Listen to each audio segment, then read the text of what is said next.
At 6:01 p.m., I'm going to call the Selma City Council regular meeting for May 18th, 2020. I'm going to open that up. Before that, I have to read our normal disclosure here. So I'll do that right now. On March 4th, 2020, Governor Newsom proclaimed a state of emergency in California as a result of the threat of the COVID-19. On March 17th, 2020, Governor Newsom issued an executive order N-2920, which allows local legislative bodies to hold public meetings via teleconferencing and to make public meetings accessible telephonically or otherwise electronically to all members of the public seeking to observe and address the local legislative body. Pursuant to Executive Orders N-2920, please be advised that some or all of the City of Selma's council will participate in meetings via teleconferencing. Public participation. Pursuant to Executive Order N-2920, and given that the current health concerns, members of the public can access the meeting streamed live online on our YouTube page. Members of the public may not attend the meeting in person. In lieu of attendance at the meeting, the public can provide public comment verbally for the City Council consideration by calling on the number posted on the agenda. Staff will unmute the phone during public comment portion of the meeting. Alternatively, the public can send correspondence to the City Council regarding agenda items by emailing publiccomment@cityofselma.com by 5 p.m. the day of the meeting, with the subject line, Selma City Council meeting correspondent item number, and reference the agenda item you wish to comment on. Or in the subject line, you can put City of Selma non-agenda item. All correspondence that does not relate to a specific item on the agenda will be made part of the official record of this meeting and will be referred to the city manager or other staff for any appropriate actions or attention. Correspondence that does relate to a specific item on the agenda will be addressed as appropriate during consideration of that agenda item to which it relates. Contact the city clerk with any questions by phone at City Hall 559-891-2200 extension 3104, or by emailing by using the email address referenced above, which is publiccomment@cityofselma.com. All right, now that we have that technically out of the way, we will continue with the Selma City Council meeting located at the Selma Council Chambers at 1710 Tucker Street in Selma, California, and also via the teleconference phone number 130-715-8592. Meeting ID is 845-8813-5047, and our password is 1710. Now, with all that done, we will go to our invocation led by Shannon Schwab, Assistant Pastor for Church of the Redeemer. Pastor Shannon. Before I pray, I just want to thank you guys for everything you're doing. Just to even get your meeting starting tonight, you have so much stuff you have to go through. And I know that we as citizens, we don't appreciate because we don't know everything you guys are having to do. So I just wanted to tell you thank you. Yeah, no, thank you. You're welcome. If you bow your hearts with me. Father, tonight I come to you on behalf of those working to take care of and oversee the governmental affairs of our city.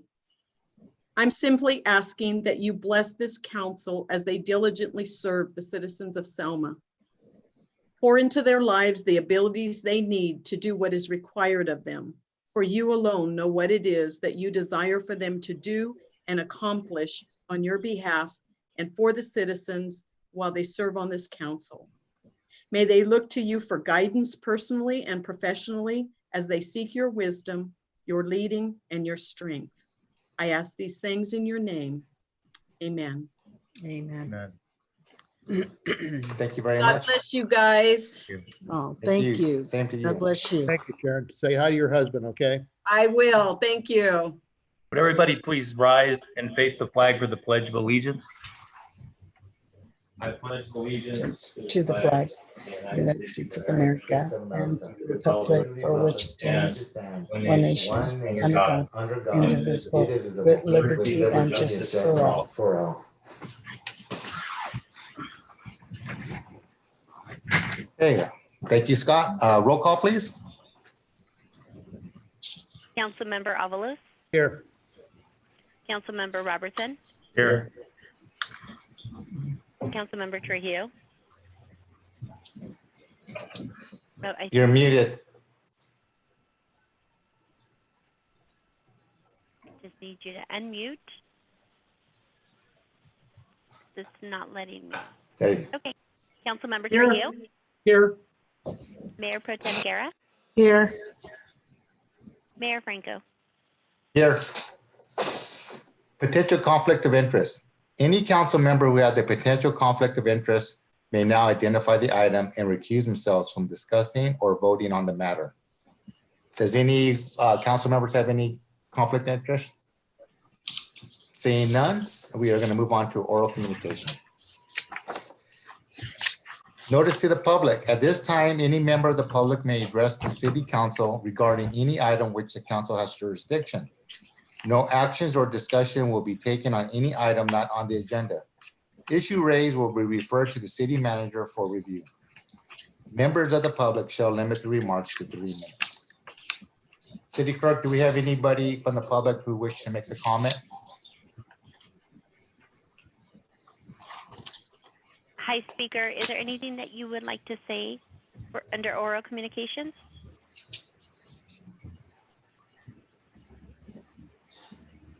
Hi, this is to the second speaker that I have on the line. Is there anything that you would like to say during oral communications? There is none. We have no public comment as of now. Okay, and no emails? No emails either. Okay. With that, we'll move on to special presentations. COVID-19 presentation. I don't know who's giving it. That's Okay. me. Good evening, Mayor, Mayor Pro Tem, council members. Wonderful to see your faces. It's been a while. I'm going to share my screen here. Hopefully you can see this. One second. Can you all see the presentation? Yeah, we can see it. Yes. Great. I'm going to give you an update on COVID-19 and the City of Selma, and just a brief overview of quite a few different things that are happening. We're going to cover all the listed items here, hopefully answer some of your burning questions, but we'll save questions till the end. Chief Peterson will be joining me towards the end as well. I just want to give you a snapshot of what the pandemic currently looks like across the world. This is a map from Johns Hopkins University tracking the concentration of active cases. These are active current cases. These are not recoveries. You can see it's still deeply affecting the entire world. A couple of new things that have come up. The risk of infection, there is a possibility to be reinfected. There were 5 cases noted on the USS Roosevelt. There isn't currently a vaccine for this, and it's still widely accepted that masks are a good way to help prevent the spread. Masks being protective for the people you are engaging with, not necessarily for yourself. I just want to have everybody keep that in mind. So recently, the governor announced a 4-stage plan to move forward with reopening the economy. And in this, we're currently in the early part of stage 2. And with that, there are just a few sectors that are open, but fortunately for Selma, a lot of our businesses fall within those sectors, and they have modified abilities to be in operation. For residents moving into section 2, still encouraged to wear masks, still continuing to limit travel and exposure to other residents, especially inter-county travel. Going to Los Angeles with the greater outbreaks that they have there is a bad idea. Limiting travel really just to those essential needs is still the top recommendation. Gatherings are also recommended to be limited. We don't have an exact number of people within a gathering that would be appropriate. Early on, 10 seemed appropriate, but currently still want to keep it just to the household and just your immediate family that you reside with. Recreational activities are definitely encouraged. And again, keep those with people you are in contact with and are in quarantine with. And I just want to remind anyone to call City Hall or also 211 for more resources and information. Early stage 2, these are a group of businesses and sectors that can be opened with modifications. Namely, retail is still under just curbside and delivery services only. Related logistics and manufacturing companies are allowed to operate. Office workspaces are also able to resume operations, though still highly recommended for telecommuting. Limited services can resume. Outdoor museums, botanical gardens, places of art interests that are outdoors can resume. And essential businesses that had previously chosen not to open can return to operation if they choose to. When businesses are reopening, it is a requirement from the state that they perform a risk assessment, and that they train their employees on COVID, including how to screen themselves for symptoms and what benefits may be available to them. Hopefully they're getting notice about the paid time off and all the other benefits to employees that may be affected by COVID, either from children staying home or taking care of someone who's sick. Businesses also need to have screenings of their own and have disinfecting protocols and still adhere to the social distancing guidelines. What's not currently open: personal services such as hair, nail salons, tattoo parlors, gyms, fitness studios. These are all high-risk businesses for transmission of the virus. We anticipate some changes in this for the next few weeks, right alongside with religious services and cultural ceremonies. Really the concern here is gatherings of people in high concentration and close contact. So these types of businesses are not allowed to open right at this moment. But again, hopefully in the next few weeks, we'll see some changes here. In late stage 2, we hope to see more expansion of businesses opening, relaxing the retail restrictions, perhaps even having in-store shopping soon. Expanded childcare and office access. These sections of the economy are in flux, and previously offices were not included until phase 3, and they've moved into this earlier phase. So these are flexing and changing a little bit day by day, depending upon how the infection rates are going and how the state and counties are able to respond. The county would need to provide a variant statement to the state to be able to move more quickly than the rate that the state is getting through these phases. So county variants. Currently, there's 24 counties that have applied for a variant.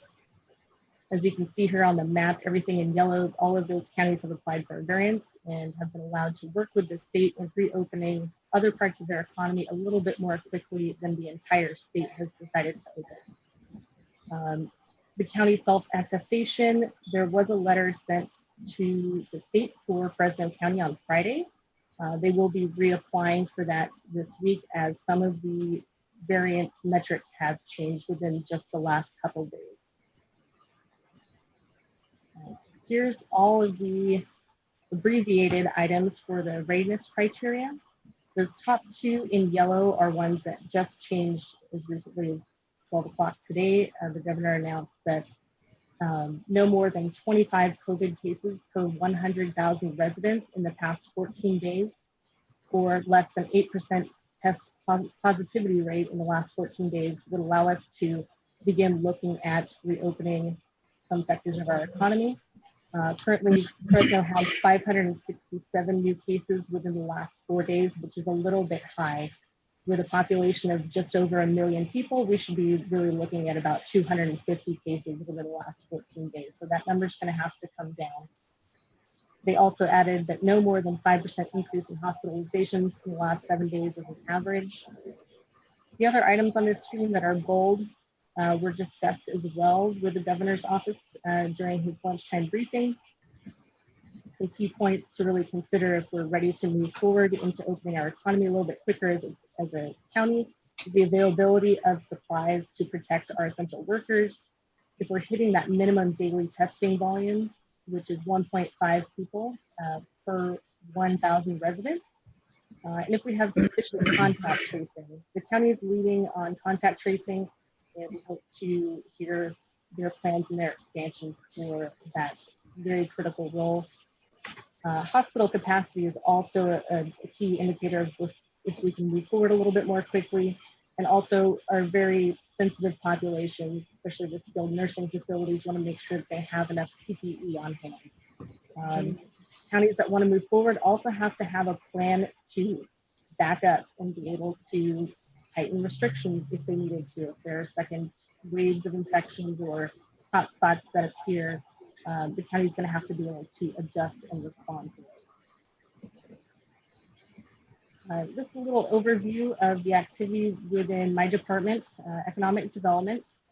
And we've been receiving lots of calls, lots of comments from the public, mostly about businesses being open or closed, who can be open. Things have been changing rapidly, so we've been getting a lot of calls on that front.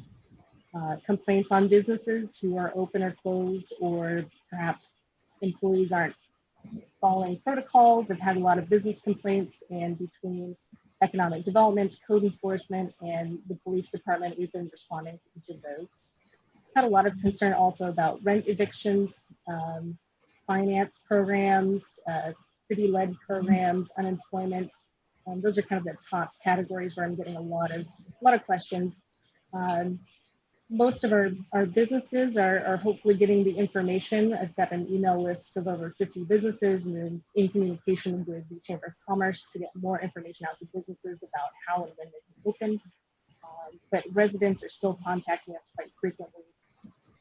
Another key point that we've seen an influx of activity within the city is our senior meal program. Before COVID, they were serving about 30 meals in-house, and currently they're serving around 275 meals to delivery every Monday through Friday. So some local statistics. I'm going to turn it over to Rob if he's available. Thank you, Tracy. Members of council, I'll start by reviewing some of our local statistics. We have, as of today, we have 122 positive cases within our community. Out of those 122 cases, though, we do know now that we have 19 recoveries.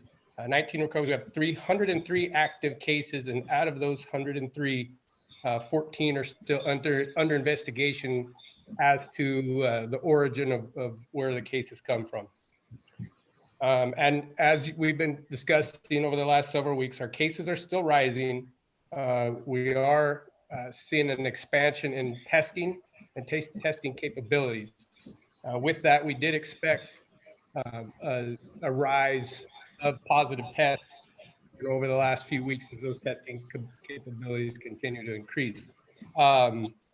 One very cautious, optimistic note on this is that over the last couple days, from Saturday to Monday, we only had an increase of 2 cases.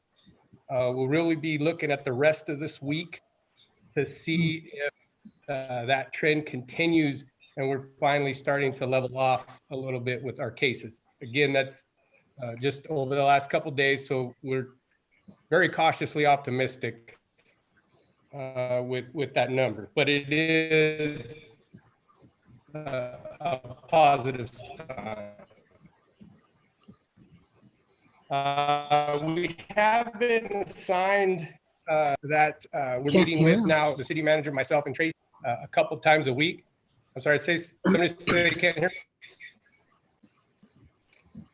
Can everybody hear me okay? Oh, yeah, we can. Yeah, now we can. All right. So we do have 2 staff members from the county that we're working with and meeting a couple times a week. And the hope is that we'll be able to work with them and analyze our numbers a little bit better, and they'll help us to identify any areas that we need to focus additional outreach efforts on. They were actually the ones that were releasing our recovery cases to us, so that was nice to know that we're starting to be able to track some of the recoveries as well, not just the positive cases. Next slide, please. And then we're still continuing our educational outreach efforts. One of the things that we're really trying to ramp up now is getting masks out to people and really continuing to focus on the 6 feet of social distancing. We have been working and going out to some of the food distribution sites. Last week or this past weekend, we're out at the park, and we've been working with the county. We were able to early on several weeks ago get several hundred of the paper masks that we finished up, and then our future events will be partnering with the Selma Healthcare District, and they purchased and donated 2,500 nice, good quality masks that we'll be able to give out and distribute to the community, with the goal of that we know that we're going to be opening back up.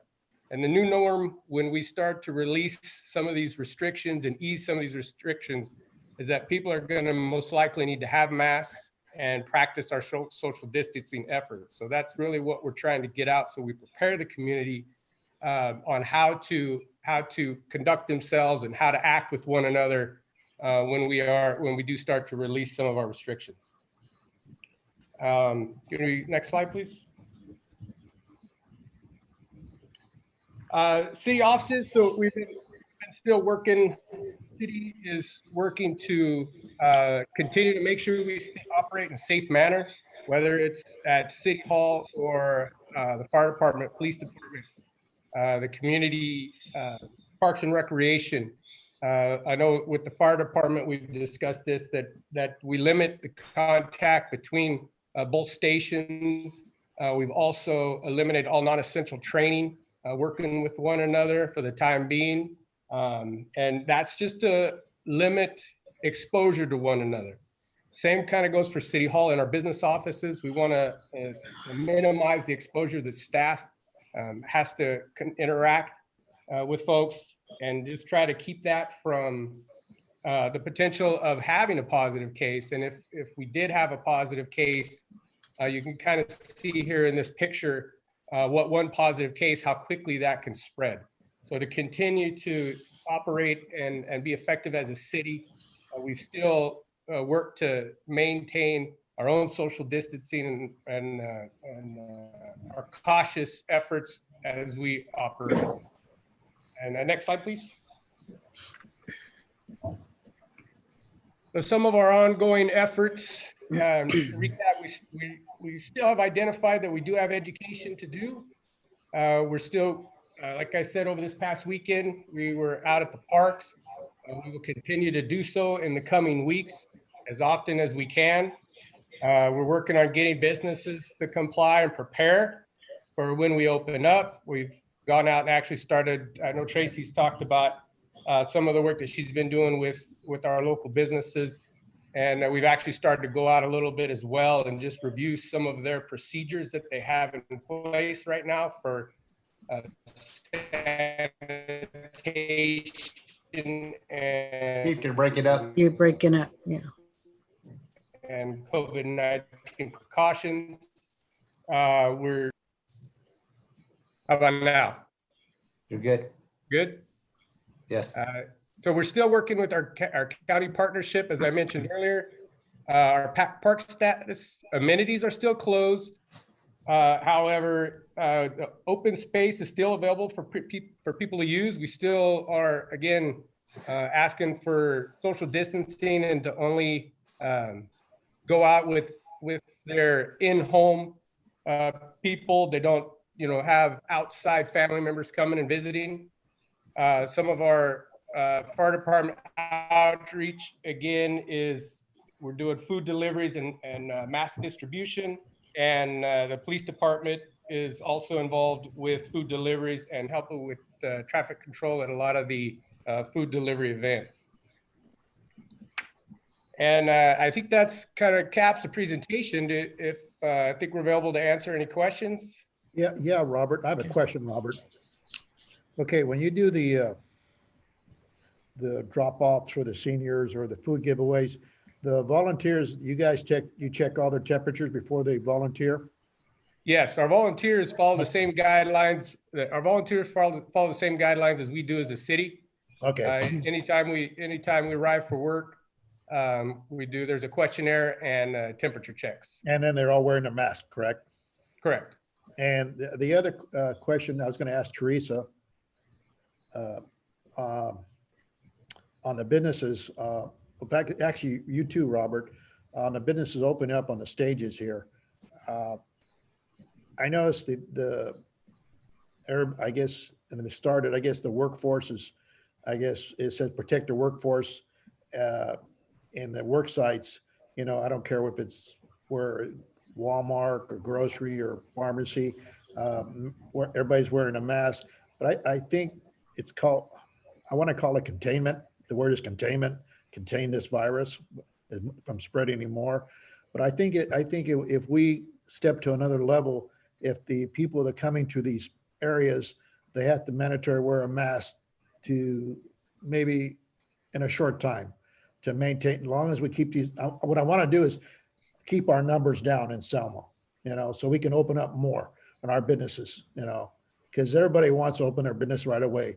And I think if we could do as our job as citizens to protect ourselves, if we go into these stores or businesses, wear a mask, you know, safe distance, because it's a key. That's the most key in the beginning of this battle. You know, I think we should kind of enforce the businesses. Hey, man, put a sign outside your door. Hey, please wear a mask before you enter the store. You know, just a safeguard for their community. I'm just throwing it out there to my comrades. Good comment, Councilmember Avalos, and that is something that businesses are going to want to make sure that their customers feel safe. So having that kind of information and requirements readily available will add to that sense of safety, so that people will continue to patronize a place. Yeah, because I don't want to see the numbers increase, Teresa. I want us to open our business up, because the outcry, people want to open their business up. Beauty shops, barbers, everybody down wants to open normally. And I want us to, if we can reach out to these business owners, hey man, please put a sign out there. Please wear a mask before you come into our business. You know, it's all containment. It's all word containment. That's all I got to say. Mayor Pro Tem Guerra has a question. I think what Jim's trying to say is, what is the city doing? Are we mandating these businesses to require this customers that are coming into their stores to wear a mask? Because Costco is mandating. If you go to Costco, you have to wear a mask or they will not let you in. When you go to Selma, Walmart, if you don't have a mask on, they let you come in. You can come in with five individuals. Oh my God. Everybody not have a mask. And I think that's what we're trying to say, because those are the questions that I'm getting from the citizens. Why isn't Walmart mandating these people that are coming in to shop not wearing a mask? So are we mandating that?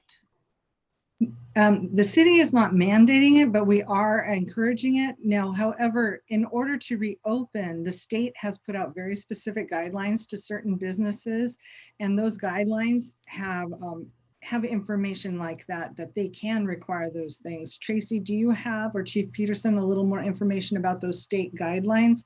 Because the business can do that, Mayor Pro Tem and council members. The business can mandate that if they want to do that, and state guidelines may very well recommend that, which we are in support of following those guidelines. Chief Tracy? Yes, with the state guidelines that have been put out, they're industry specific. A lot of the content is the same. You're wanting to make sure your employees are safe, and there's a lot of similarities between them, but each industry also has a checklist that a business could post in their window, letting customers know that they have created this plan and they've considered all of these line items to protect their customers and protect their staff. Definitely encouraging the utilization of that state guidance per industry, and then using that checklist to post in the window. Larger corporations like Costco may be more willing to do a broad stroke implementation of masks. I think some businesses are afraid to require it, as there's been complications in some areas with the requirement of wearing a mask. So it's really up to each individual business at the moment. But there are a lot of guidelines and support out there for businesses to help just really shore up the safety of that environment and to show that to their customers. Councilman Trio, you had a comment?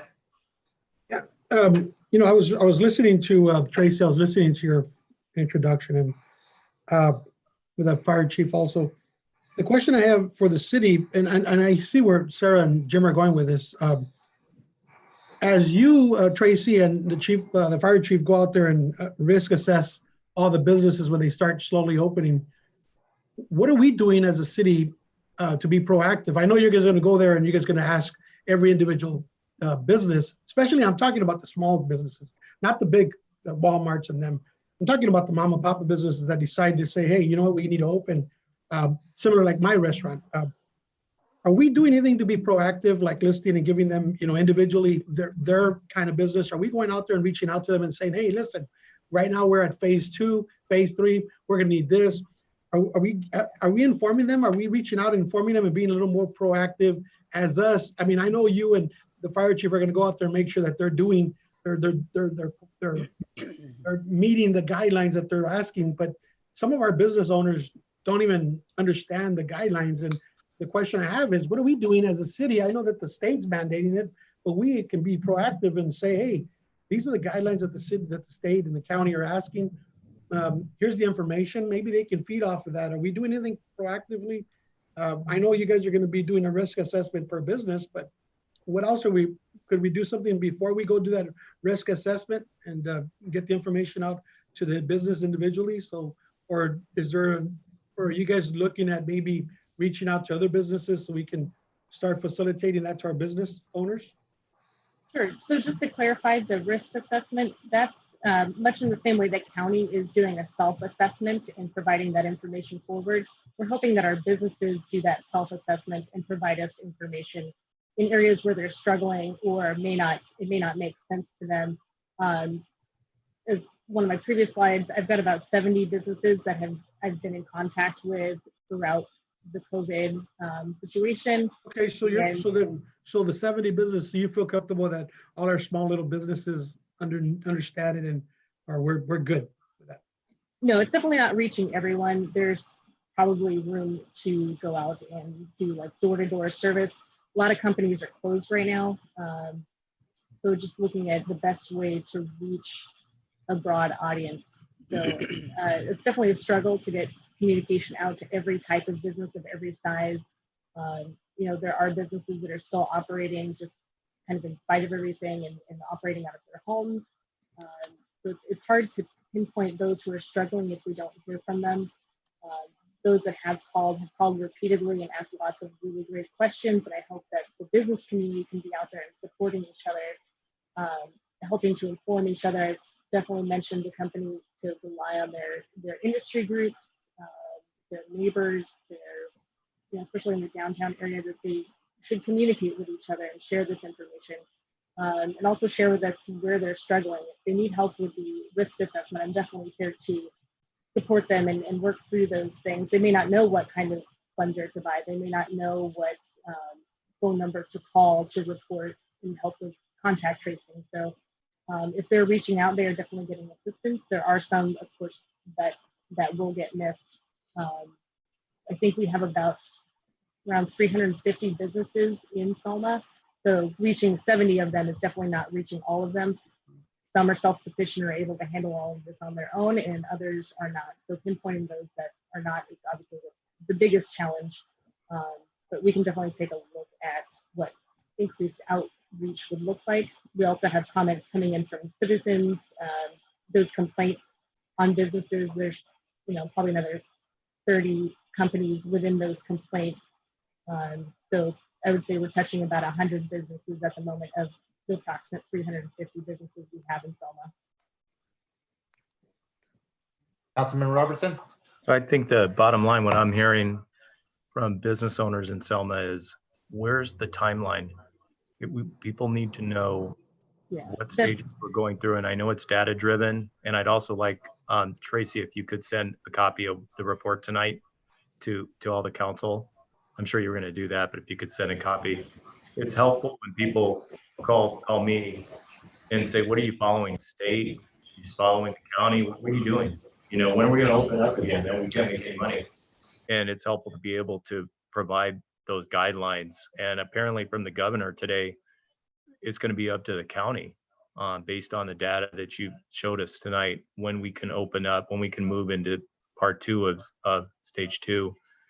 And I think we need to be looking at that on a real-time basis, on a daily basis, when we can open these businesses up safely. And as the mayor pro tem said, if that means opening up with certain conditions, PPE, then we have to do that. And if we have to enforce that to open our businesses safely, then we should be doing that. But I think our thrust should be towards getting our businesses open again and doing it safely.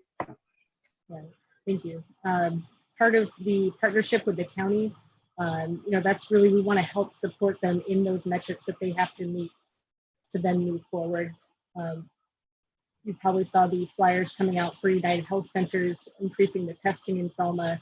They performed over 105 tests last week, just in the couple of days that they were open. I believe it was Wednesday to Friday, they did over 100 tests, which is great. That helps us understand the situation we have in Selma and contribute to that county level push to move all together. Yeah, I think it has to be rational, absolutely. But I think we have to make it expedient too. I think there has to be, timelines and goals on this to make sure that citizens know that we are trying to get everybody open again and do it, safely, of course, but also that that's our main purpose, to get our economy going again. It doesn't make sense if, we survive the virus and we can't make a living and die from that. I think we need to make sure that we get through this virus, of course, but we need to, get our businesses and get our economy going again. And just to answer your question on the timing, City of Selma has been following the state guidelines, so that's also following their timeline. Thank you. Right. Tracy and Chief, thank you for the update.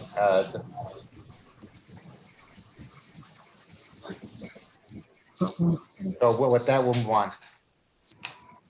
All right. So we are going to move on to our consent calendar. All items listed under the consent calendar category considered routine. The complete consent calendar will be enacted by one motion by roll call vote. For the purpose of discussion, any member of the council can have any item removed from the consent calendar and made part of the regular agenda. Council then can approve the remainder of the consent calendar. Would any member of council like to have any items removed from the consent calendar? Yeah, item E. E? Yeah, item E. Okay. All right, we have item E. Is there any other items anybody would like removed? Okay. With that, can I get a motion to approve items 1A through 1D? Second. Okay. Roll call, please. I do apologize. I did not catch who made the motion. Mayor Pro Tem Guerra made the first and Councilman Robertson made the second. Thank you. Mayor Pro Tem Guerra? Aye.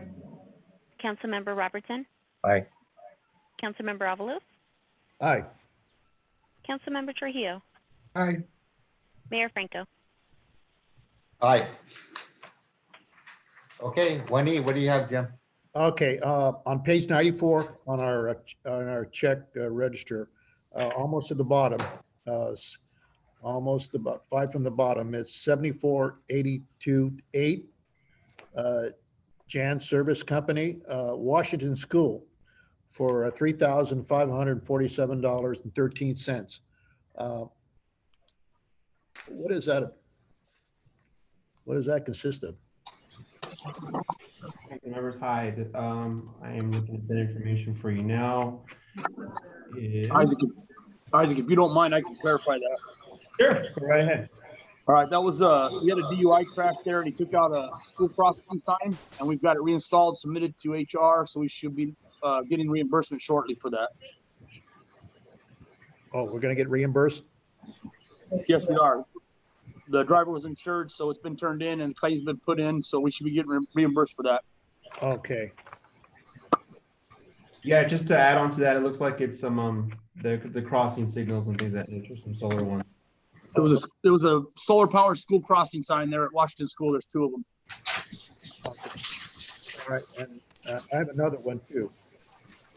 On page 95, almost to the bottom again, check number 74869, video inspection specialist, storm drain video inspection, over $28,225. What's that about? I thought we have SKF does that all that and then drains. Isaac, you're muted. Isaac, you're muted. Sorry about that. Just kind of to restate, the information, SKF does assist with some of the storm drain cleanings. The actual storm drain that was being cleaned in this bill was actually for the dockery line that goes through the industrial park, and it's pretty big. So SKF is not actually able to manage and assist in that task. Again, they actually don't. SKF does it free of charge. They assist when they can and when they're available to do so. This one is a larger line that they're not able to assist with, so we actually outsourced it to this organization. So it's not necessarily just an inspection of the line per se. It's really inspecting and cleaning the line is what actually transpired, and that's why the cost is so high. Okay, Isaac, I know that SKF is our service to clean Jim, out. I think what you didn't hear is this was a storm drain line, right, Isaac? Not a storm drain line, but Yeah, not a sewer line. not a sewer line. Okay. Yeah, so again, SKF actually does assist in some of the storm drain lines. They flush them for us, but this is really a larger storm drain pipe where they can assist. It's not a sewer line. Okay. Also, as the mayor was stating, SKF takes care of all sewer lines, not storm drain lines. They kind of do us favors when they assist us, just to clarify. Okay. How often do we do this, Shane? Not enough, honestly. It's very expensive. We're trying to take a proactive approach and do more maintenance on our storm drain system. Okay. Let me another question, Shane. How do we go about cleaning these drains ourselves? How do we go effort? Well, technically, we don't have the proper equipment to snake a line like we did on this one. For instance, we go out with our sweeper and clean out the inlets, which are the immediate inlet right at the gutter pan that you see from the street. But there's also lines that run underneath the streets and down the highways, et cetera, that need maintenance. And we're trying to put together a program to tackle this, and be proactive on it. Okay, this is something new that we've already started. All right, Shane. More or less, yeah, you're correct. It's something that we're trying to get. The equipment to do this is very expensive. I mean, you need a VATCon, which is what you see SKF driving. That's exactly what came out and did our line, the dockery line that we're speaking about now. It's a $500,000 rig. So that's where we're at with it. I mean, with that situation now. I mean, we're trying to take a proactive approach, but it's very expensive to contract it out, and it's very expensive to purchase the equipment to do it ourselves. So we're looking at alternative methods of doing this, but there's no simple or inexpensive way of doing it. Any grants out there, Shane? Any grants? We're also looking to find grant money to help cover these costs. Okay. We are. We did look forward, this is Isaac, we did look forward CMAQ grant fund off of that, but it did not qualify, similar to like we just did with the street sweeper, but unfortunately that piece of equipment did not qualify for that fund. So we are continuously trying to look to fund that. Absolutely. Question. Go ahead, Sarah. I'm sorry, Jim, do you have any other one? Any other checks you want to mention? No, okay. If you guys have other checks you want to mention, go ahead. I have one.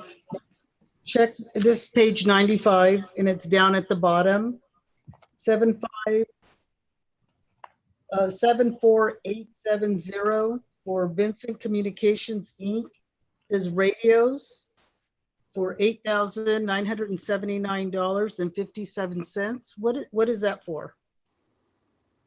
We went through, the fire department, we went through a process of updating our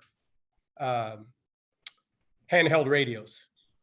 So we replaced all of our handheld radios. Were, depending on which brand we were using, somewhere between 8 and 15 years old. So we outfitted each personnel with a new handheld radio, and that was one of the costs for doing so. Most of the costs were picked up by grant money, but that one was the last one of the last costs to cover the full replacement. Okay. So Rob, that wouldn't come out of Measure S for equipment? I believe that did. I can speak to that, Rob. Was that in there? Some of the radios were actually purchased via the ambulance fund. It was part of the EMS. They would needed some new equipment too. The remaining balance of the equipment that Rob's referring to came out of his fund that he has for equipment that he generates via the strike team money that he receives. Question, check number 74871. Constar Supply core drill combo kit for probably Tucker Street, not Trucker Street. What page is that, Scott? Page 95. Very last one. Oh, okay. All righty. What's a core drill combo kit? Shane, you want to take that? Yeah, that was kind of pertaining to Tucker Street, but that was pertaining to our sign installation period. It's something that we didn't have, that we've rented in the past, and we borrowed actually in the past. It core drills through sidewalks, asphalt, etc., to put in a clean, make a clean hole to install signs. Could we pay for that under the TOD funding that we received last year? For the Tucker Street to move the bus stop? Well, the TOD grant that we received to remove the truck stop was actually not funding the one-way per se, so it wouldn't be able to be a allowable expense.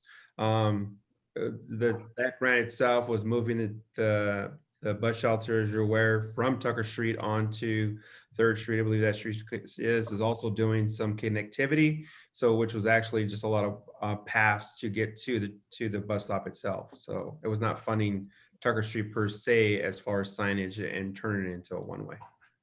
Was it funded by a road fund or by SB1? That piece of equipment was funded by a street fund. Okay.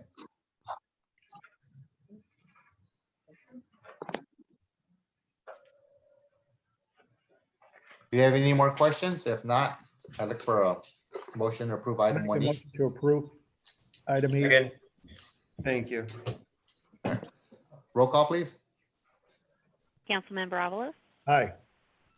Councilmember Robertson, Aye. Councilmember Trujillo, Aye. Mayor Pro Tem Guerra, Aye. Mayor Franco. Aye. Okay. There is no public hearing scheduled, so we're going to move on to regular business. Item 2, consideration of a resolution approving a facilities use agreement with the Selma Healthcare District for use of the senior center and request for a waiver fee regarding the same. Mr. Kirshner?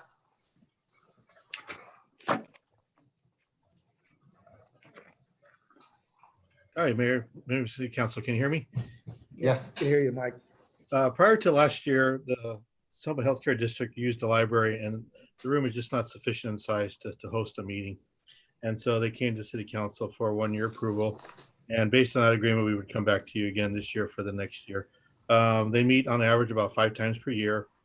They have the ability to use our facility for their secretary to prepare their agenda and any items. However, this last year, they did not use it at all.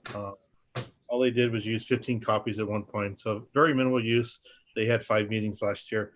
And so the idea was that they could use it again. They obviously have given a lot to the community. They were helping with our senior meals. They've agreed to $10,700. They've helped with the fire department, the police department. And for the last 8 years, they've also helped run our swim program at the high school.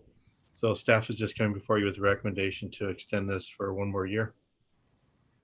This is a renewal. Before I open up to the public, does any members of the council want to comment on this resolution? I'd like to comment if I could.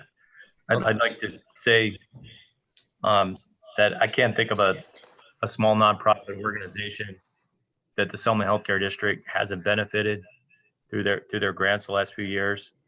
I think it's more than fair for the city to waive the fees for these meetings, which don't overly burden the city. Facilities and these meetings result in so much good for our town. One of the really good things has been the healthcare district buying masks that I'm holding up and donating them to the city for the public good. I think they really do a lot of good, and I think this makes a lot of sense to extend this contract. Thank you. Thank you for your comments. Okay, with that, I will open it up to the public for comments. City Clerk, are there any members of the public who wish to comment on this agenda item? I do have Mrs. Rose Robertson on the line. If we want to open it up to her, I did unmute her line. Mrs. Robertson, is there anything that you wish to comment, or do you want to just answer any questions that may come? Hello, everyone. I do not have any questions, but I'm here for any questions from the council if they do have any. All right, thank you, Rose. Does any members of the council have any questions for our healthcare president, Rose Robinson? All right, well, with that, Rose, thank you for being available. I don't think there's any questions for you this evening, so I will bring it back to council. Okay, thank you, everyone. Stay safe. Let me open it up to the public to see if we have anybody on the line with any questions, if that's okay with you, Mayor Franco. Yes, thank you.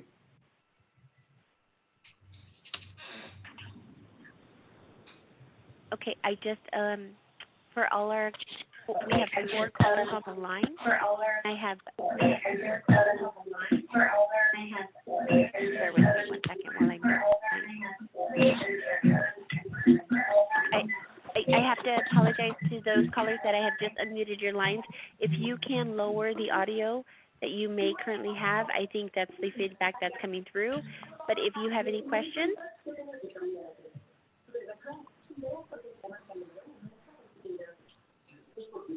and these are for the 4 callers that I have just unmuted.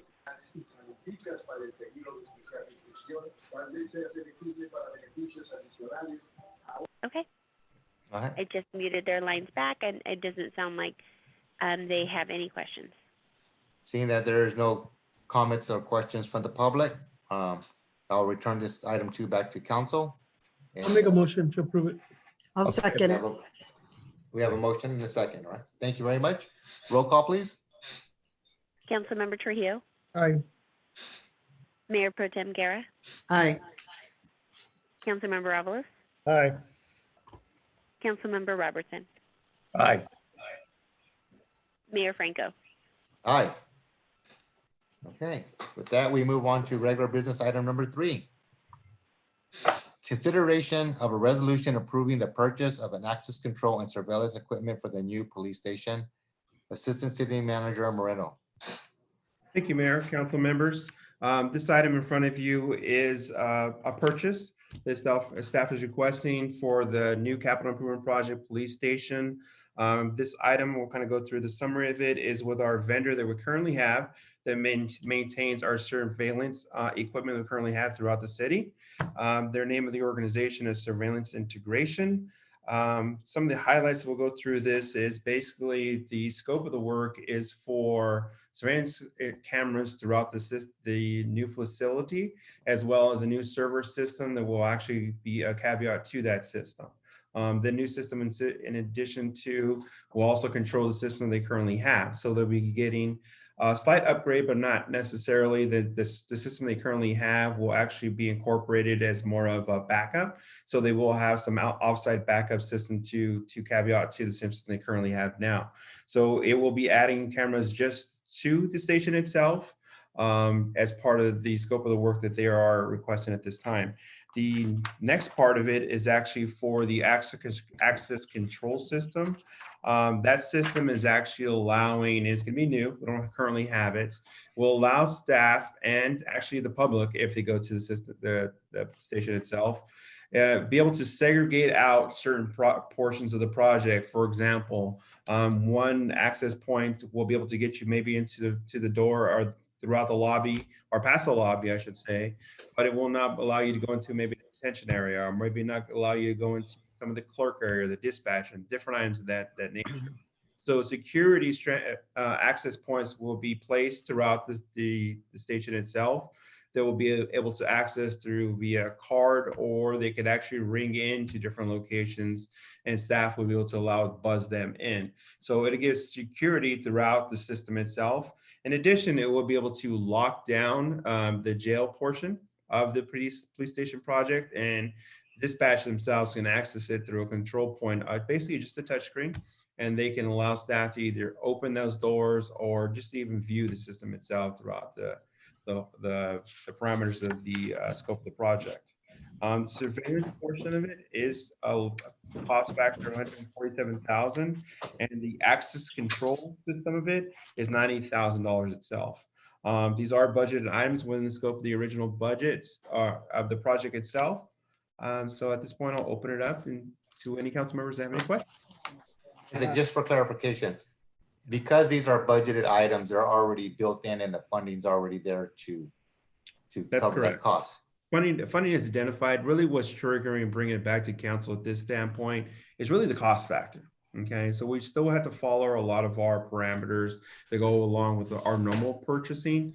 So you'll see these items that if, for example, if we're just purchasing them outright outside of the station, this is something that would still trigger coming to you because of the size of the purchase itself. There are some other contracts or purchases that will come to you in a similar fashion. One of them is the furniture purchase. Because of the size of the purchase itself, it's just good practice to be able to bring it back in front of council. These are not necessary. These are all necessary items that are purchases as part of the scope of the project and originally budgeted. They were just bringing to you again because of the size of the purchase.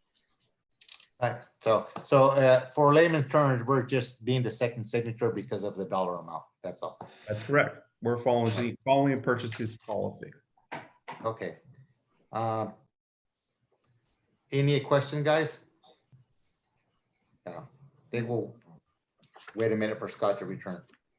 There is just one note too. I don't think he's on the line. There is Alex Daly and has been assisting with this project. He was supposed to call in. I'm not sure if he's there.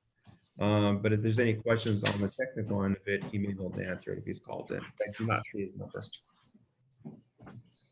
Okay. All right, Scott. Isaac, you want to repeat the last portion before Councilman Robson had to step out? Sure, not a problem. Just a refresher that the reason this item is coming from forward in front of you. This is a budget item as part of the original scope of the project. It's really just housekeeping in the essence that we're following our purchasing practices and policies is why this item is coming for you. So it's a two-part process. There is two contracts that you'll be our quotes, I should say, authorizing. One is for the surveillance camera system. So that's camera and hardware. And the other part is for the access control. So security locks, door mechanisms, things of that nature, and also the software and hardware that goes along with that as well.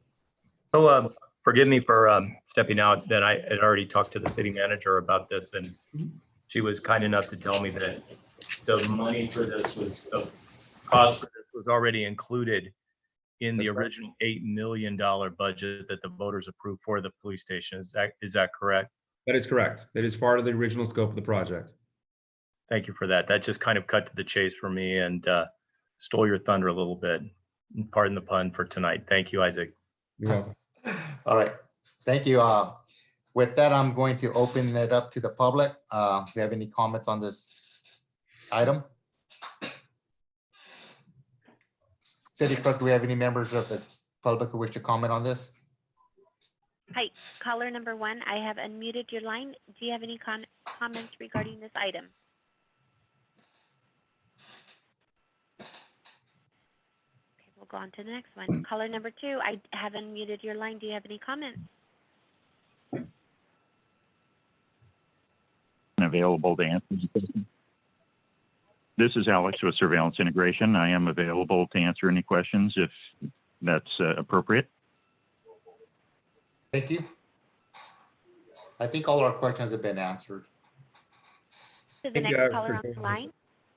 Next caller Thank you. on the line. I did unmute your line. Please let me know if you have any questions for council or for staff.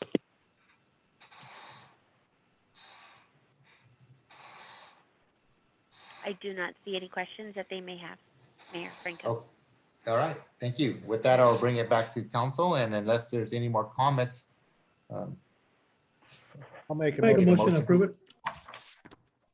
We have a motion. Jim did a second. Jim? Yeah. Did you second?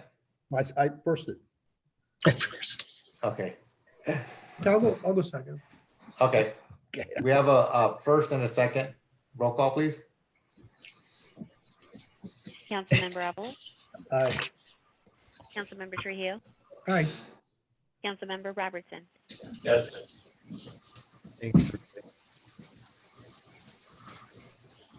Mayor Pro Tem Guerra. Yes. Mayor Franco. Yes. Okay, item 4. Information on the issuance of a notice to Royal Country Estates to increase annual landscape and lighting maintenance district rate in accordance with Proposition 218. This is an information item only. And Mr. Moreno? Thank you, Mayor, council members. The item I have before you is part of the process, the 218 process. As you're all well aware, we have what we call landscape and lighting districts within our city of Selma. Last year, we brought this topic back up because annually we have to adopt these rate structures so that we can add them to the tax roll for these individuals that are parcels that are affected. Last year, I made a comment to you that finance department is now taking over this process and we'll be doing a full financial assessment of the LMDs as far as what their rate case looks like. Out of that process that has transpired this year, some of the items that are the actual zones themselves has been assessed and as far as the rate case, and there's shown some anomalies that we have to address, and that's part of the 218 process that we're going forward through at this time. The one that actually stood out the most was the LMD zone, Royal Country Estates, or zone number 11, as we refer to, as needing a rate increase. So part of the step process that we go through in the finance department to assess this is we look at 4 categories, okay? One is for the actual electrical, which it transpires and looks at for the meters, the water meters that are out there and things of that nature. Also, one of the biggest aspects that was not looked at when it comes to your landscape and lighting districts as a whole, there's the street lights. The street lights were actually not included into this rate case. As you can see, that's part of the actual title of landscape and lighting districts that it should have been. So in this case, or this fiscal year, we have actually added that rate case back in. So when you look at your staff report, you see the biggest jump as far as the cost factor for that category of PG&E from $239 to now $2,700. That is a large impact that is actually directly impacted due to the street lighting. Okay, and just for clarification, the city was actually paying for that. It was being funded out of the street funds themselves. So we're just moving directly into where the rate case should be. You go through the water case, you can see a slight increase or actually a decrease, thanks to Public Works, who's been doing a great job with Cal Water to actually get those meters properly scheduled and classified appropriately. So my hat's off to Public Works and Cal Water for getting that done. Ground maintenance is another one that you're actually going to see. Although you don't really see a large flux within this category, throughout the rest of the items, there was a great deal of flux. What's actually transpired is the way finance does it is we take actual hours worked, okay? Whether it's one of the Public Works or mixed staff and it's another one, we take it as a whole. We take all the individuals, categorize their labor hours, their rate case, and what they've actually done within that LMD. So prior, what they've done is actually took a budget and said, okay, our budget for the fiscal year of, let's say, 1920 is going to be $150,000 of labor that we actually have allocated to an LMD directly. Although that's one way to look at it as a finance aspect, I really want to fine tune that number because this is a rate that's actually being billed out to our citizens. I want that a lot more clean cut. What does that actually number look like? What is actually transpiring out there? So that's the process that finance has gone through, and to be able to identify what that labor looks like.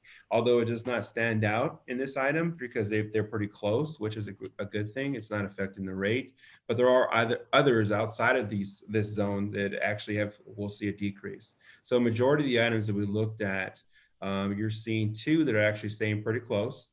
One that you're actually seeing an increase in rate, which is the item you have in front of you. And the rest of them are actually seeing decreases. A lot of them are seeing large decreases. For example, Vayner States is going to see a large increase because that allocation of labor really shouldn't have been there. There's no LMD at this time as far as frontage. As you're well aware of that property is still building out. So the LMDs that would have been referred to as far as mowing and things of that nature, waterscape, things of that nature, have not actually come to fruition. That's later on in the project.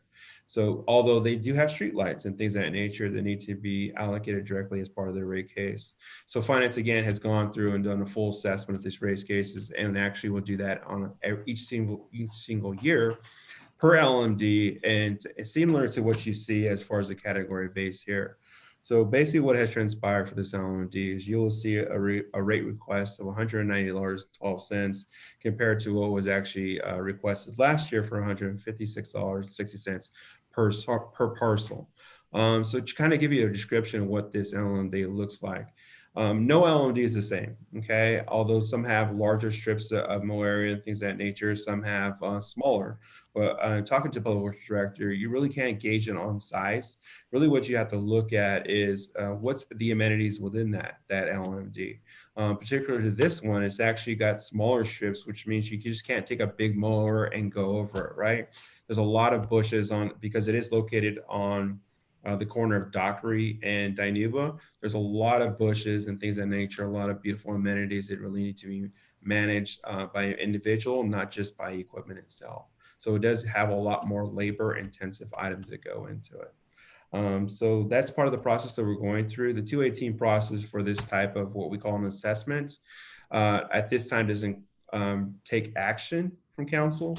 What it does is we do go ahead and move forward with the 218 process, and it'll actually come back to you in the form of a public hearing where council will actually go through and approve what has been received as far as the voters. A ballot is actually issued out to the individuals, the 29 parcels that are affected with this LMD. So we'll get those results. We'll bring it back to you and have a public hearing at that time where council can take action. Is there any questions regarding this item or the process as a whole that finance goes through to develop a rate case?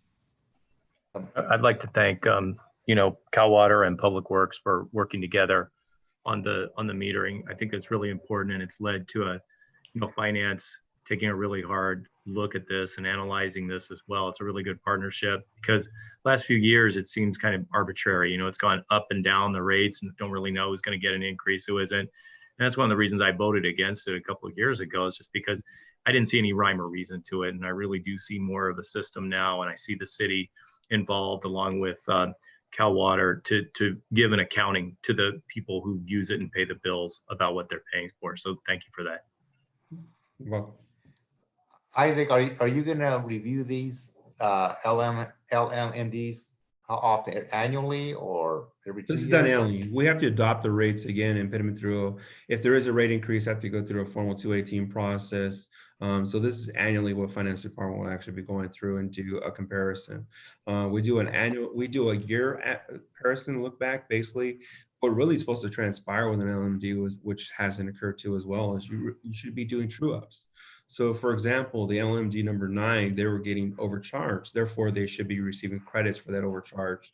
So that's something that's going to happen this year as well. So it is an annual process, yes. Okay.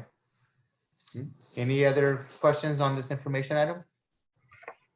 Good job. Good job, Isaac. Good job, Public Works and Cal Water working together. Thank you. Thank you. Thank you, guys. All right. All right, with that, we'll move on to our next item, which is departmental report. City manager. Are we going to take any public comments on that item? Thank you. Thank you to the clerk. Is there any members of the public who would like to make any comments on this information item 4 on the agenda? To the 4 members that I have on the line, I have unmuted your phone.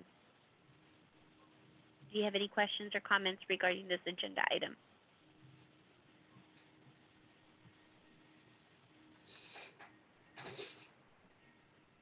I guess there's none. All right, good. Thank you for catching that for me right now. Okay, with that, now we will move on to departmental reports. City Manager Calaban. Thank you, Mayor, council members. Staff has been working on some RFPs, requests for proposals for some of the consulting contracts that we have that will need to be renewed in the next several months, including engineering, grant writing, and legislative advocacy. And just wanted to let you know that we'd like to talk more about that at our budget workshop on Wednesday.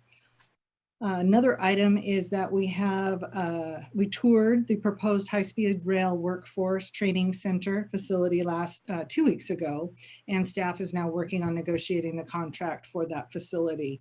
We met with the EDC there and talked about those next steps. And on another note, the Planning Commission will meet next Tuesday evening, and they will be hearing an item to approve a track map for the Hampton Inn Hotel that is being proposed. So, thank you. Thank you. City Attorney. Nothing to report, Mr. Mayor. Oh, at least we heard your voice today. So that's good. That's good. All right, thank you. All right, Assistant City Manager and Finance Director. Thank you, Mayor. Just a small comment, again, to announce you all now have your packets for the budget meeting that's coming up this Wednesday. So go through them. If any preliminary questions prior to getting in there, I'll be happy to answer them. But look forward to having a good conversation on where our budget's at. We are currently reflecting a balanced budget, which is a positive thing, but we'll talk more in depth on that on Wednesday. Can the public attend that meeting? I know we're having it at the council chambers. Can the public attend at the council chambers?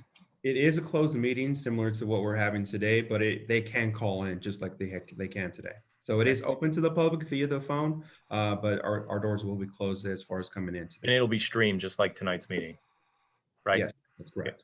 Thank you. Is that it, Isaac? That is, thank you. Okay, Public Works. Shane? Trying to get my video going. Thank you, Mr. Mayor, members of council.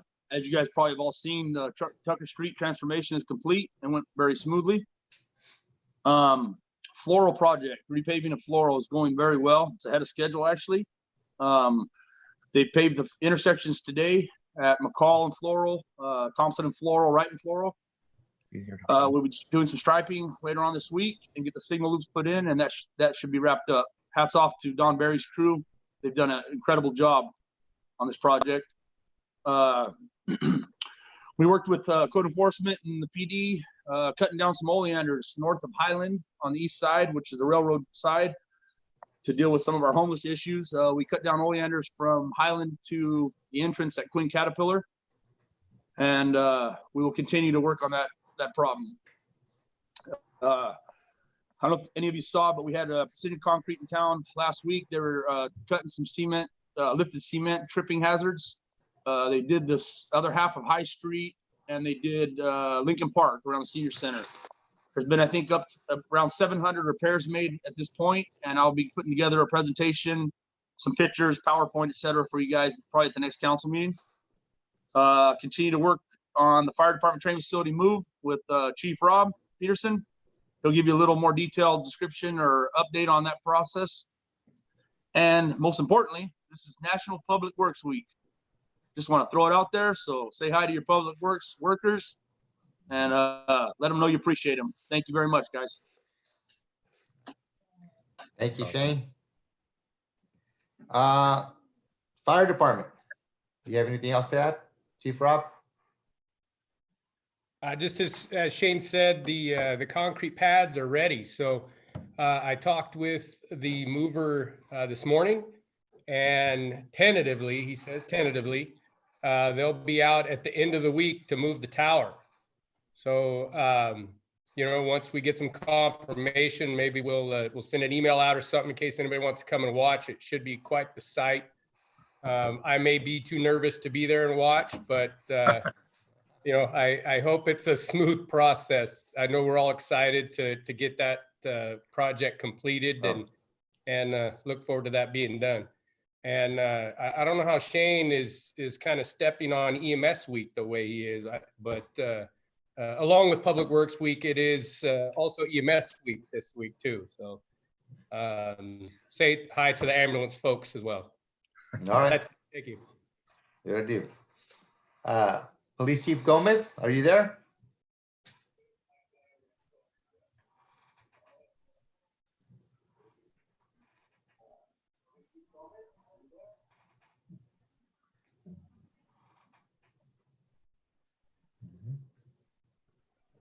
I don't know if he's muted.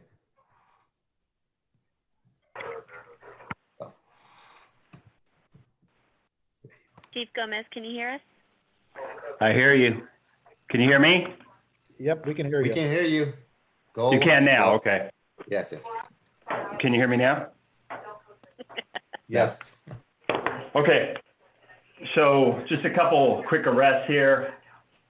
This gentleman that you see, William Ortiz, this was on, you may have saw this on television or heard about it. This gentleman, he was, all these cases I'm gonna talk about are on the west side of Selma. On May 6th, he approached a woman's house, the back sliding glass door. He knocked on the door. I think he wanted some water. She told him to go away. He disappeared for a short time. Then he came back and he laid on his back, took off his pants, and he was masturbating by her window. She called her husband. He was working pretty close. So by the time he got there, Mr. Ortiz still was in the backyard with his pants off, and the husband chased him away. He wasn't arrested that day. The following day, on May 7th, we got a call about 5:30 p.m. of a man in a white car chasing a man on foot. And the man in the white car was the husband, and the man on foot was William Ortiz. So officers arrived. They went to take him into custody. He resisted violently. He assaulted one of the officers, cut the officer's face and bruised his face up. They finally got him handcuffed, and they had him sit on the curb. And as they were conducting their investigation, Ortiz jumped up and he ran with the cuffs behind his back. He ran to a backyard at 1820 and a half Sheridan Street. And the family was having a birthday party in the back. And he ran through the party into an open door and then jumped under somebody's bed inside the house. We went in the house, we arrested him. And as we're taking him into custody, pulling him out from the bed, he kicked an officer in the groin several times. So very violent individual. Finally got him detained, and he was arrested for felony resisting arrest, felony escaping custody, indecent exposure, and he was also on probation for violent crimes. So in this case, it came up that there was an inquiry about quarantining the canine when there's a bite. In this case, there wasn't a bite. The dog latched onto a bystander's pant leg. But even if there was a bite, police dogs are not quarantined. There's a health and safety code regarding that, unless there's some very unusual circumstances.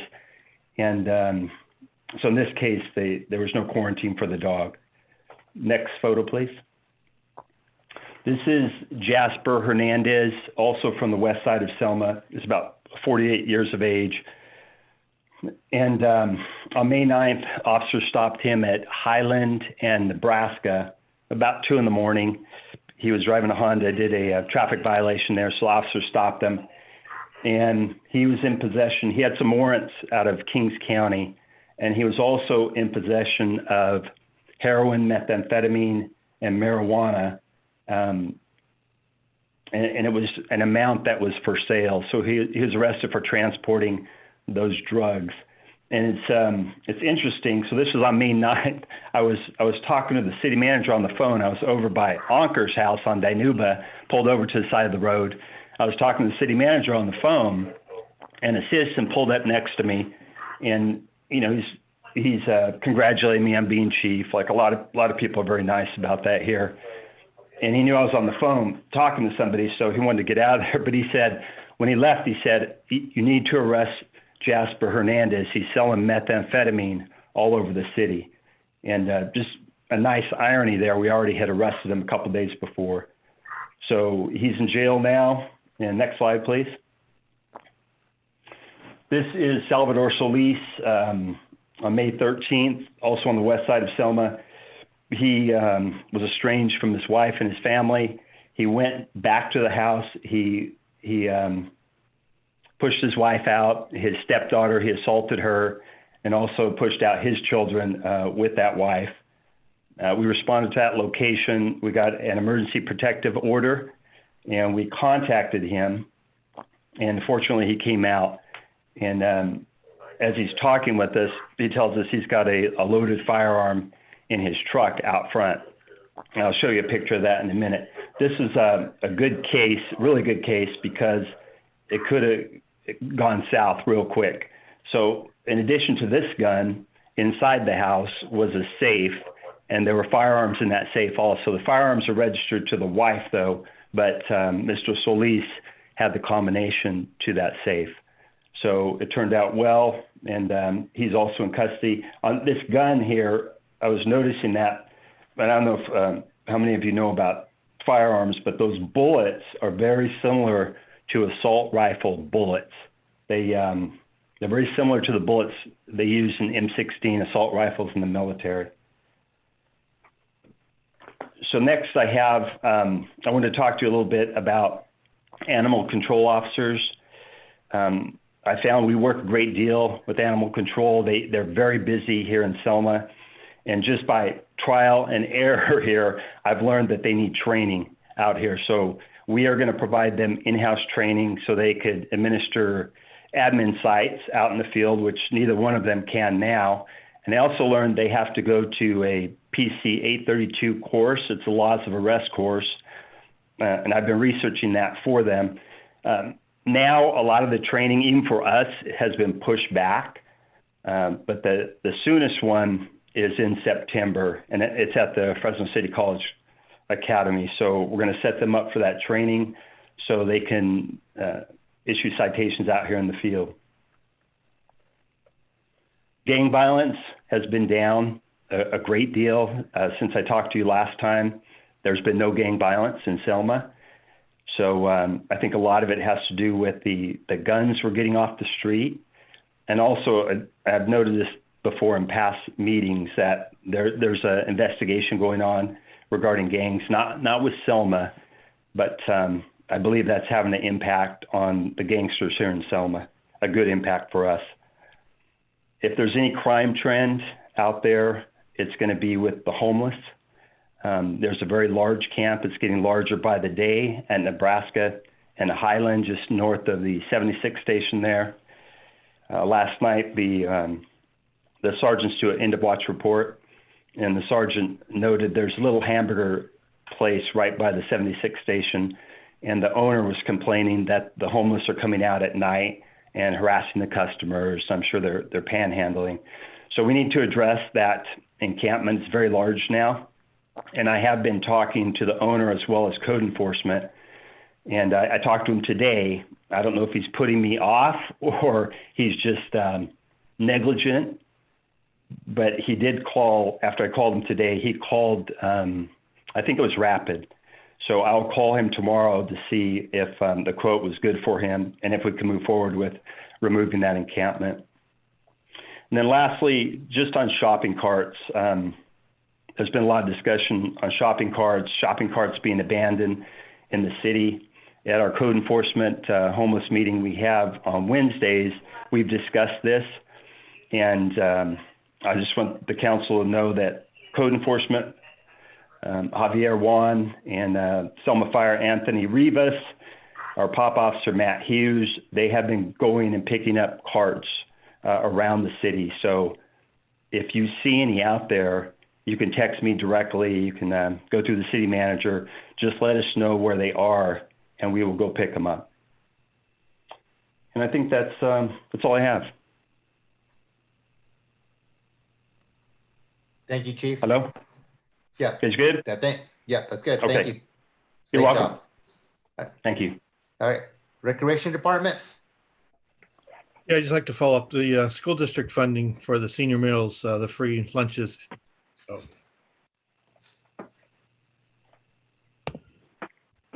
Kirshner, can you repeat that again? I didn't hear it. Yes.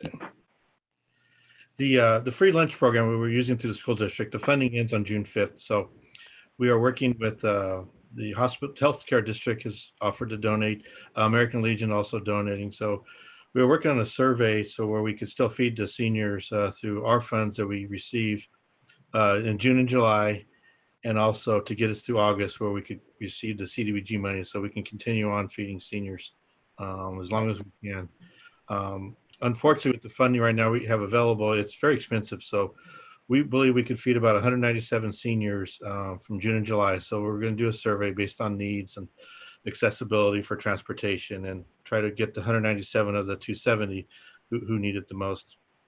So that this money begins in August, but have some of the same regulations. I did do a Facebook page today thanking Kaiser Permanente. As you know, we had received funding for the last 3 years for our youth programs to pay for sponsorships that they gladly allowed us to transfer $5,400 to help pay for meals also. So a big thank you to Kaiser. The second thing I'd like to mention too is the Arts Center. Our online classes are going very well. We started round 2 for our kids. The Arts Council's classes start next week. And so if I can throw a plug out to me and Ed's Pizzeria, also they had donated to T-ball, and which we're not having this year because of COVID. But they allowed us to transfer money to assist with instructor time at the Arts Center, just to help with our programs and without asking to give the money back. So they both believed in the community and helping us out, even though the original donations wasn't for the intent we were using them for. Thank you, Mr. Kirshner. It's good news. Keep up the good work. Thank you.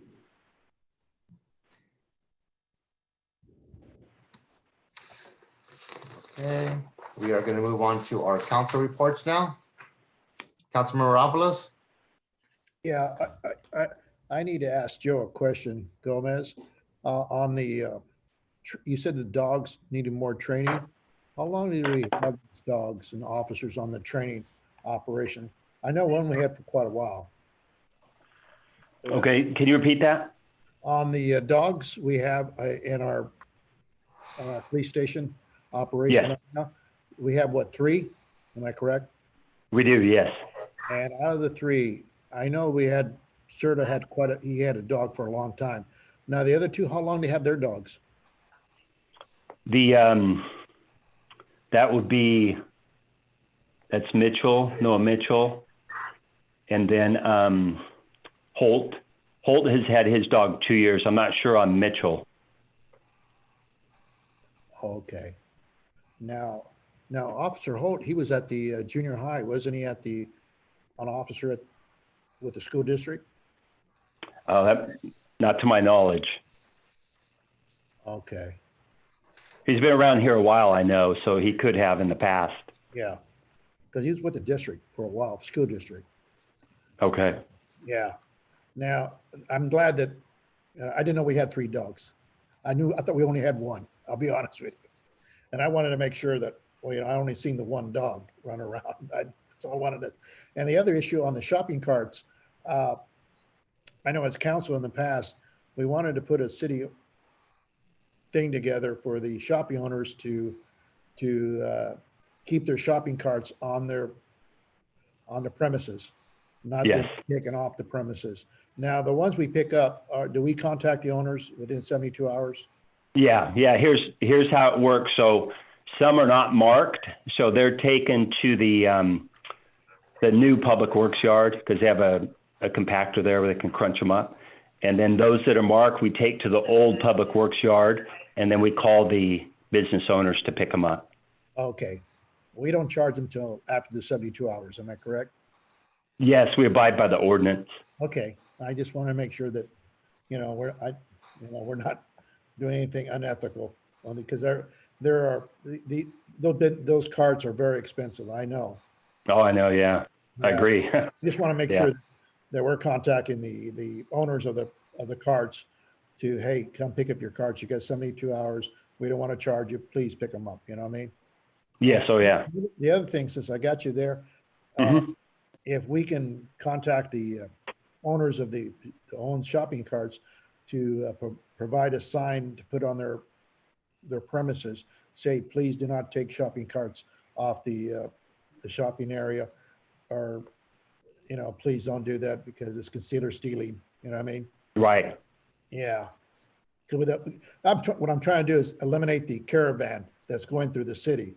Like Franco said, the homeless leave shopping carts and they take off, and you see them scattered through the town, and it doesn't look good. No, I agree. Yeah. And they use them on these encampments as the walls of their shelter too. The walls of the shelter. We get a lot that way too. Yeah. So I'm glad you're on it. Thank you very much. For You're answering. welcome. And that's all. And the other thing too, I thank this once again, under the COVID-19, our staff in the city working together under the tough conditions, to the council all the way down. I thank you guys for hanging tough in this tough time.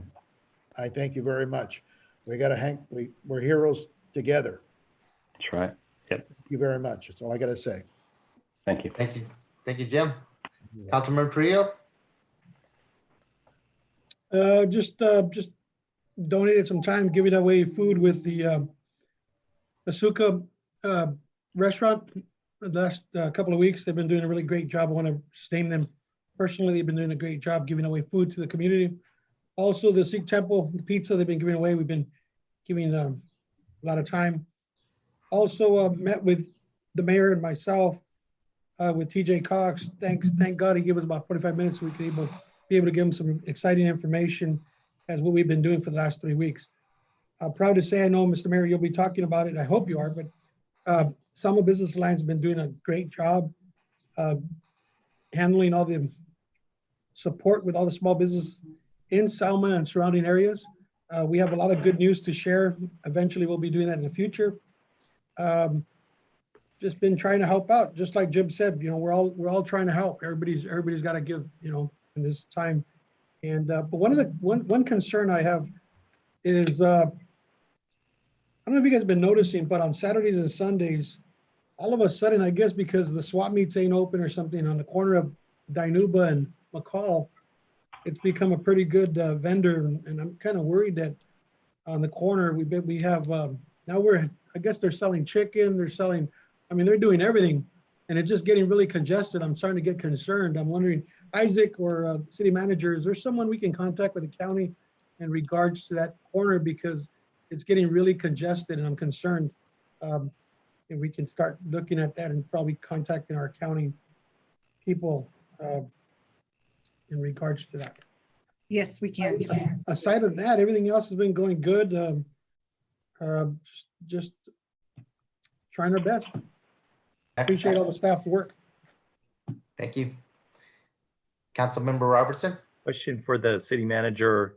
We have a drugstore, mom and pop drugstore, not like a big box, but they've had their prescription drug part open, but their gift part closed. And they've been asking if they can reopen their gift part, which is part of their drugstore. Is that permissible under stage 2?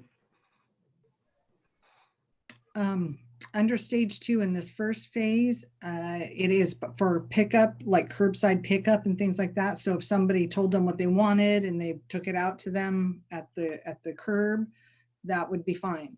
Would it be fine would it be okay for people to enter on stage 2 for the next stage? They have their mask on? Yeah, but we certainly want to, I believe so. But it would help if we could work directly with the pharmacy. We would like to do that so that we can make I'll sure. get you their name, and maybe Tracy and you can work with them. Thank you. Thank you. I also appreciate the Chief Gomez taking an interest in the animal shelter. It's refreshing to have a police chief who's taking an interest in trying to help. And you know, we had a good talk last week, the chief and I, about that the shelter does have 2 animal control officers 7 days a week. They're on call 24 hours a day. So not a lot of resources. The shelter has done its part and continues to do its part. And I look forward to being a resource as a board member with the chief. And I know he's reaching out, and that's going to really help with the additional training for the 2 new animal control officers. I attended a Calvans board meeting this week remotely. I'm on the financial ad hoc committee. There are a number of issues that I've raised and a number of us have raised about Calvans and management, which I've raised with the executive director of COG, Council of Governments in Fresno, Tony Bourne. I'll definitely keep him in the loop on that, as I'm the Fresno COG representative. And it's a really important organization with over 1,000 vans that are working. And it'd be a real shame if the financial part of it got in the way of the delivery of that important service to farm workers and to correctional officers in our state. I attended a teleconference on Friday with State Senator Melissa Hurtado and Insurance Commissioner Ricardo Lara. One of the upshots of that is you've got another 60 days to pay your insurance premiums per the order of Commissioner Lara. There were a number of other speakers, like the California's Treasurer, Fiona Ma, discussing various forms of relief for California residents affected by COVID-19. If anybody has any questions or issues, let me know on that. I'd be glad to relate what I heard. Today, the so-called HUB grant opened from Fresno County. It is an application. I won't go in the whole thing, but it's for for-profit businesses that have not received any Payroll Protection Act or emergency injury disaster loans yet, up to $5,000. If you haven't received those loans and you're a for-profit, not a nonprofit, you could go ahead and apply for that online at fresnohubgrant.com. Something that would be a good infusion of cash for businesses, which I know definitely need it right now. I think the governor should restrict liability for businesses that open up in accordance with local health protocols. This will prevent frivolous lawsuits, which are already starting in the state, continuing. And I really hope that, you know, business owners have that added layer of immunity from so-called COVID-19 lawsuits. It'd be really important to have that protection so businesses can open up, and the ones that are doing it right and taking the protections should be protected. Back to what we started with, I'm all for setting up a timeline as soon as possible to get our city open again. I think all of our businesses are essential, and we really need to get going. On the front page of the Fresno Bee on Sunday yesterday, Pastor Mark Wallace told his very scary story about how he got COVID-19 and spent 2 weeks near death on a ventilator. And I'll leave you with his quote, which kind of counterbalances this movement to open businesses, but we have to do it, but we just have to do it the right way. His quote: "I know a lot of people are scared right now, losing jobs, the economy, but everyone has just to take a deep breath and realize that it's not the government taking our freedom. If they see this side of it, what I went through, they're just trying to protect as many thousands of people as they can from having to go through the very same thing." Thank you. Thank you, Councilman Robertson. Mayor Pro Tem Guerra.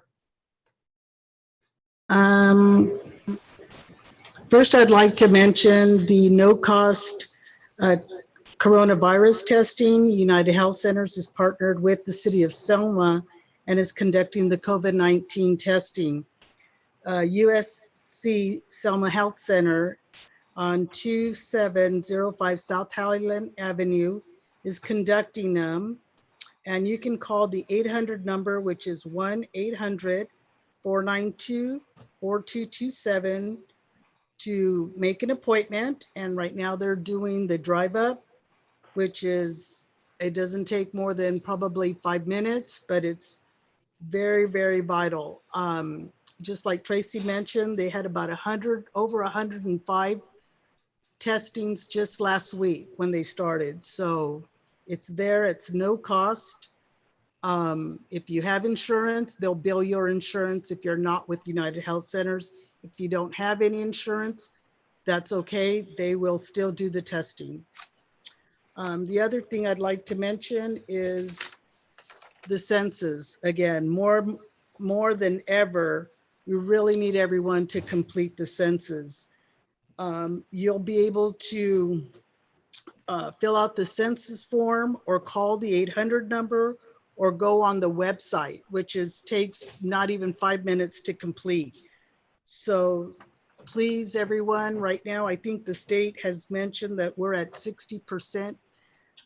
We need to get to 100%. So if we can get that completed, that'll be great. The other thing I want to mention again is I want to say thank you to the staff, the entire city, our council members, Mike Kirshner for the meals for our seniors. We get so many calls in regards to where they're giving the food giveaways. And I'd like to say that Selma is so proactive with our businesses that are also involved. And that is just extremely great because I don't think there's a city out there that is doing just as much.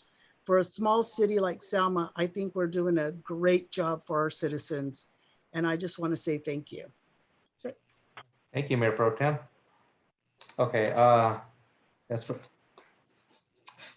Well, I had my weekly call with the city manager with the California OES Region 5 meeting, which updates us on all the states or where we're at as far as our COVID things. And, we got to remember, as we deal with the community that we're in a marathon with this virus. It is important to remember that this is going to be a methodical process, and we do want to get through in the most timely manner as possible. But it is going to be a process, and we just have to be patient and go through that process and do all the right things to expedite that process. But as we go through that process to get to the new normal, let's support each other and like Council Mayor Pro Tem Garrett said, continue to show the type of community Selma is. I also spoke with the district managers for both Senator Hurtado and Assembly Arambula, just talking about what is the state going to do moving forward to help the cities recover from the looming financial crisis. They have no money, we have no money, but yet something has to be done. Met with Councilmember Trio with TJ Cox. We were fortunate to get in the room. I wouldn't really call it face-to-face because we did our distancing, but we were in the room with them. And we had a very candid discussion of just how much we need the federal support for all the cities in California as we move into the upcoming year. So that was very, very good talks, but very realistic and very sobering that we as a council have our work ahead of us. Once again, I'd like to thank staff, especially thank you to the fire department and the city for the outreach of the handing out masks and stuff. I know they've been busy out there. I want to thank Father Lupi for coming and helping out on Saturday. I believe Carl Salazar was there. I don't know if he was. I didn't see him when I got there. But just thank you to everybody for continuing to represent Selma well. It's much appreciated, and I know the community really appreciates all the work that we're doing here. We may be small, but we are a mighty little community. And with that, I'd just like to wish Public Works and EMS congratulations on their National Week and hope that all them and everybody else stay safe. Okay, and that's about does it for me. With that, we'll move on to our final oral communications of the evening. Notice to the public, at this time, any member of the public may address the city council regarding any item which the council has jurisdiction. No actions or discussion will be taken on any item not on the agenda. Issue raised will be referred to the city manager for review. Members of the public shall limit the remarks to 3 minutes. City clerk, is there any members of the public that wish to make a comment? Hello, member of the public. Yes. See that we have 5 calls on the line. Is there anything that you wish to speak during oral communication? Yes. Yes. May I have your name, please?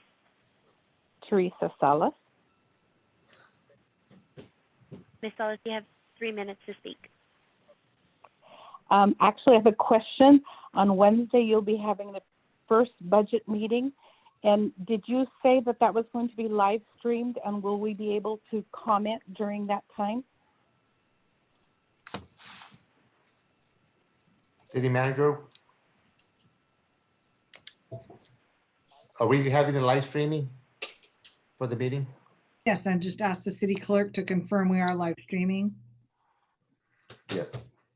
Yes, Teresa, there should be a live stream and we should have a number for you to call in. And did you say that that was going to be live streamed, and will we be able to comment? I have to ask you, caller, if you can mute your background. There's an echo going on. If you did not catch that, the agenda has been posted and there is a phone number where you can call in, and that is correct. The meeting will be live streamed.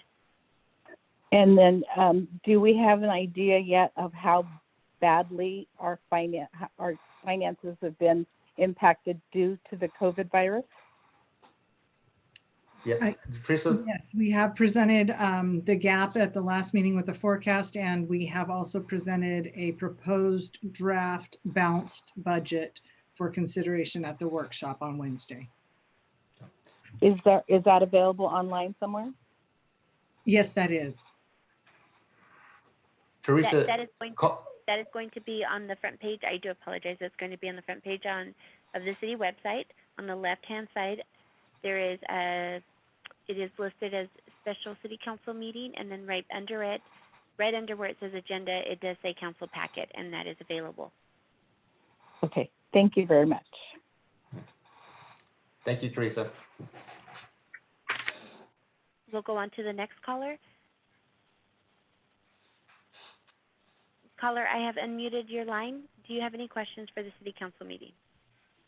Good evening. My name is Erlinda Martinez. Yes, ma'am. You have 3 minutes. Okay. First of all, good evening, Mayor, Pro Tem Mayor, and City Council members. I want to applaud and commend Chief Gomez for all his hard work. I live off of Dinuba Street, and it's been a big improvement when they cleaned up that area, and they've managed to move some of the homeless, and I'm assuming, to a better place. Another concern that I have is that I would love to see a consistency throughout all of the businesses in Selma. I see the urgency of opening up many businesses, but yet I see constantly other businesses that their employees do not have masks. There is no designated social distancing. And for me, I'm just thinking as a senior, I am concerned of what's going to happen when the peak of the virus comes back within the winter.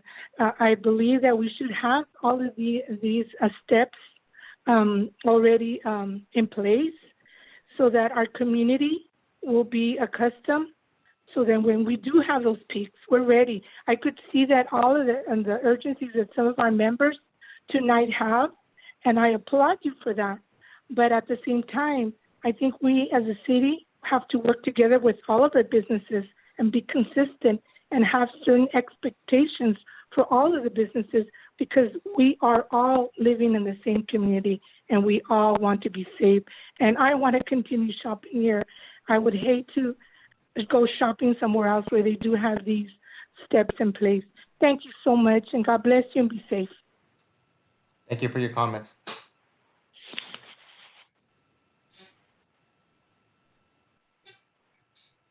Next caller, I have unmuted your line. Please let me know if you have any questions or comments regarding oral communications for tonight's council meeting.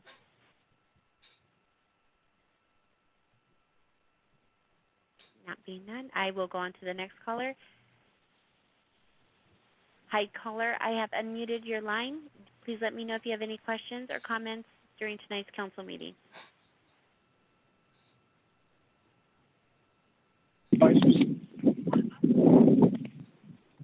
Hello, this is Brett Mick with Strategic Retirement Advisors. Hi, Mr. Hello. Hi, the item on the council agenda was approved. Thank you. It was approved. Very, Yeah. thank you much.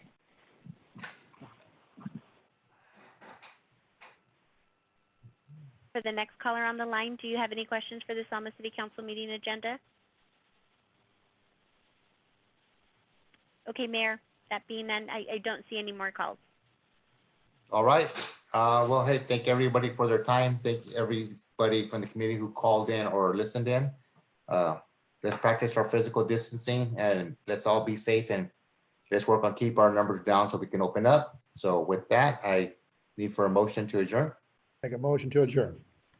All right. So we have a motion and a second, right? Where, Johnny? Where you at? Okay. All right. Yeah. All right. Meeting adjourned. Thank you. Okay. Be safe, guys. Nice.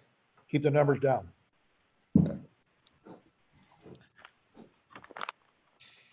Rain, are you still there? I am still here.